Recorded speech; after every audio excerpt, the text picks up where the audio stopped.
Bonjour et bienvenue dans cette première vidéo du troisième chapitre sur les puissances. Alors commençons par une introduction. Dans quel cas parle-t-on de puissance? Si on prend un radiateur électrique, quand vous allez acheter un radiateur électrique, vous allez devoir choisir sa puissance. Donc par exemple ici c'est un petit radiateur qui fait 1000 watts. Deuxième cas, ce sera dans le cas d'un micro-ondes. Dans le cas d'un micro-ondes, en fait, on se rend compte qu'il va y avoir deux éléments importants pour faire chauffer la nourriture. Il va y avoir déjà le temps pendant lequel on fait chauffer la nourriture, mais aussi la puissance du micro-ondes, et ça on peut le changer sur certains micro-ondes, et donc ça va être deux paramètres importants. Mais du coup, on a parlé de puissance, mais en quoi le temps va avoir un lien? Eh bien, si on réfléchit, en fait, ça va être la relation entre l'énergie et la puissance. L'énergie, c'est donc la puissance fois le temps. Et donc, cette relation-là, en fait, c'est bien ce qu'on disait, hein, pour faire chauffer ma nourriture, pour lui donner de l'énergie, il faut que je mette une certaine puissance pendant un certain temps. Et là maintenant, il peut y avoir deux séries d'unités possibles. La première, c'est si j'exprime ma puissance en watts et mon temps en secondes, alors j'obtiendrai une énergie en joules. Et la deuxième unité, c'est si j'exprime ma puissance en kilowatts et mon temps en heures, alors j'obtiendrai une énergie en kilowattheure. Prenons un petit exemple pour ça.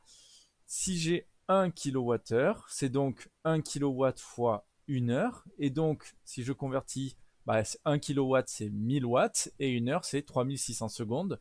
J'obtiens donc 3 600 000 joules, ce qu'on appelle 3,6 10 puissance 6 joules, ou sinon, on peut dire que du coup c'est 3,6 mégajoules. Donc cette relation-là, certains enseignants aiment bien la faire apprendre. Moi, je trouve que grâce à cette petite démonstration, on peut la retrouver très facilement. Ça ne sert à rien d'apprendre des relations par cœur.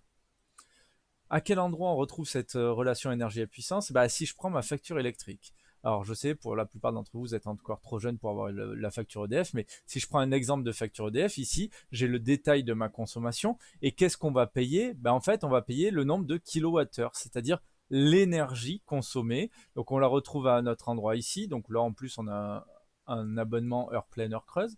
Et le deuxième élément qui va être important, ça va être du coup la puissance. Sauf que si on regarde l'autre partie de notre contrat, le verso de la feuille, on voit ici qu'on a une option, et l'option c'est 9 kVA.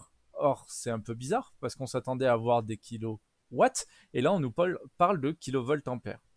On va voir qu'en fait, on a parlé de puissance au singulier, mais en fait, il n'existe pas une, mais des puissances. Et si je prends un radiateur, un moteur ou un micro-ondes, on est sur des puissances qui sont exprimées en watts ou en kilowatts. Mais si je prends des transformateurs, mon abonnement EDF ou d'autres éléments, je vais avoir des kilovoltampères. D'ailleurs, là, c'est deux exemples, mais si je prends un wattmètre qui permet de mesurer les puissances, on se rend compte que sur le wattmètre, il est capable de nous afficher plusieurs puissances, des kilovoltampères réactifs, des kilovoltampères et des kilowatts, et on verra tout ça dans la prochaine vidéo.